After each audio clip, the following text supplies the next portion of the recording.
මගේ ජීවිතේ කිසිම දවසක කිසිම මිනිසෙක් මන් වෙනුවෙන් මහන්සි වෙලා තෑග්ගක් දීලා නැහැ. මලක් අරන් ඇවිත් මාව බදාගෙන නැහැ. ඔයා මට ආදරේද කියලා අහන්නේ නැතුව ආදරේ කියලා නැහැ. ලස්සන කවි ලියලා මට එවලා නැහැ. ඒත් වෙන කාටවත් එහෙම වෙන්න හොඳ නැහැ. ජීවිතයක් කියන්නේම මිලි තප්පර සිලියනයකි. ලැබී ඇත මල් පොකුරු සහ උණුසුම් හාදු ගිනිය නොහැකි ලද කවි. තනුවක් දමා මා වෙනුවෙන් ගිටාරය වයන යොවුනෙකු ගැයූ මටම ලියූ ගීයක් පවා තිබී ඇත. උපන්දින සාද ඇනිවර්සරි සැමරුම් මුතු පළඳනා රන්තෝඩු හා රන්දම් මිලාදික චොක්ලට්ටු අවකන්නාටි පැළඳුම් සර්ප්‍රයිස් ත්‍යාග කිසි අඩුවක් නැත. පොත් ප්‍රදර්ශනවලදී ඕනෑ තරම් පොත් ගන්න, කැමතිම ගවුම් ඕනෑ තරම් අරගන්න, කෝපි හලකට යන්න, ඕනෑ දෙයක් කන්න, ක්‍රෙඩිට් කාඩ්ද නිතර අතපත් වී ඇත. හිස බමන වැයි කී විට ලබා ඇත මුදු පිරිමැදුම්.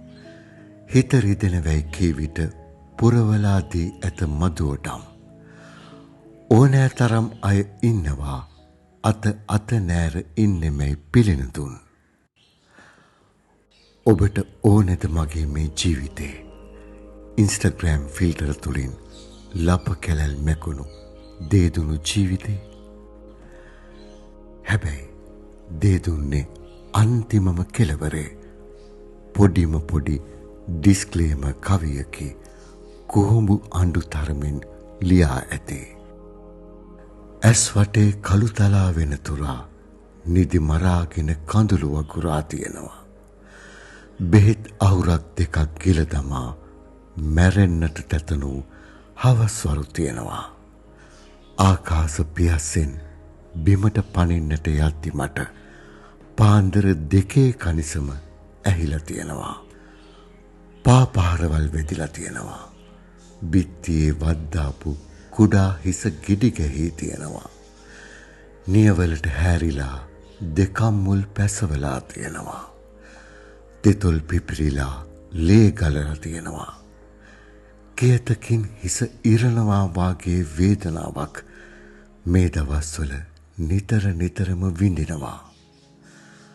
හදවතේ අන්තිමම සාන් එලියත් නිවී යනතුරා සියවරක් මෙරි ආයේ අපි ඉපදිලා ඉන්නවා. හිතවතිය, කවියක් නෙවෙයි මේ ජීවිතේ, මලකුත් නෙවෙයි. ආදරේ කියන එක කුඩා මොහොතක් නෙවෙයි. ජීවිතයක් කියන්නේම මිලි තප්පර සිලියනයකි. ඔබට මං කියන දේ තවම තේරෙනවදැයි දන්නේ නෑ. ඒත් මම ඔබ වෙනුවෙන් මෙන්න මේ සටහන ලියා නිවෙනවා.